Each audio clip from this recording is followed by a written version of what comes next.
এক ছোট্ট গ্রামে থাকত এক গরিব কাঠুরে গোপাল আর তার মেয়ে মেঘলা। মেঘলা ছিল খুব মিষ্টি আর বুদ্ধিমতী।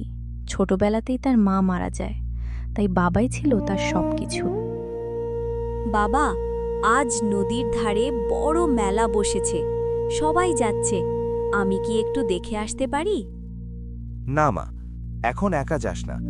আমি জঙ্গল থেকে ফিরে আসি, তারপর আমরা একসাথে যাব। মেঘলা বাবার কথা মেনে নিল। গোপাল কাঠ কাটতে জঙ্গলে চলে গেল। জঙ্গলে গোপাল কাঠ কাটছিল, তখন তার বন্ধু নিতাই সেখানে এলো। গোপাল, তোর মেয়ের বয়স তো কম নয়, ওর বিয়ের কথা ভেবেছিস? মেঘলা শুধু আমার মেয়ে নয়, আমার প্রাণ। ওকে ছাড়া আমি থাকতে পারি না। কিছুক্ষণ পর গোপাল বাড়ির দিকে ফিরতে লাগল। হঠাৎ একটি ভয়ঙ্কর বাঘ তাকে তাড়া করল। ভয়ে দৌড়াতে দৌড়াতে সে একটি ভাঙা পুরনো প্রাসাদের সামনে এসে পৌঁছাল।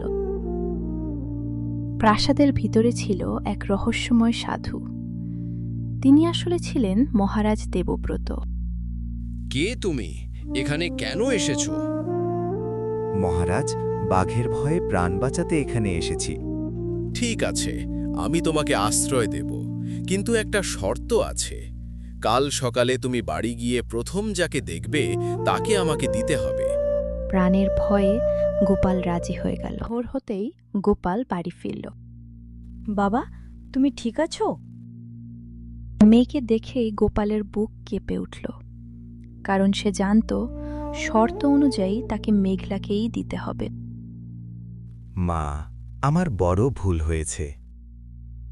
সব কথা শুনে মেঘলা বাবার সাথে সেই প্রাসাদে যাওয়ার সিদ্ধান্ত নিল।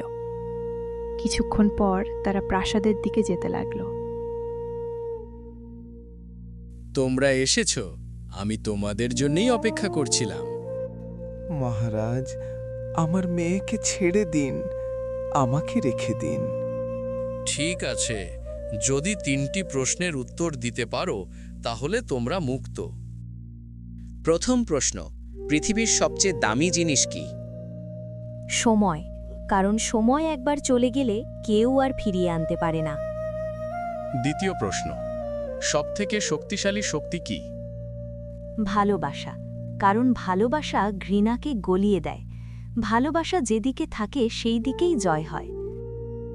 তৃতীয় প্রশ্ন, মানুষের সবথেকে বেশি সুখ কোথায়? মানুষের সবচেয়ে বড় সুখ ভালোবাসা, শান্তি এবং সন্তুষ্টির মধ্যে লুকিয়ে থাকে, যা মূলত মানুষের নিজের মনেই থাকে।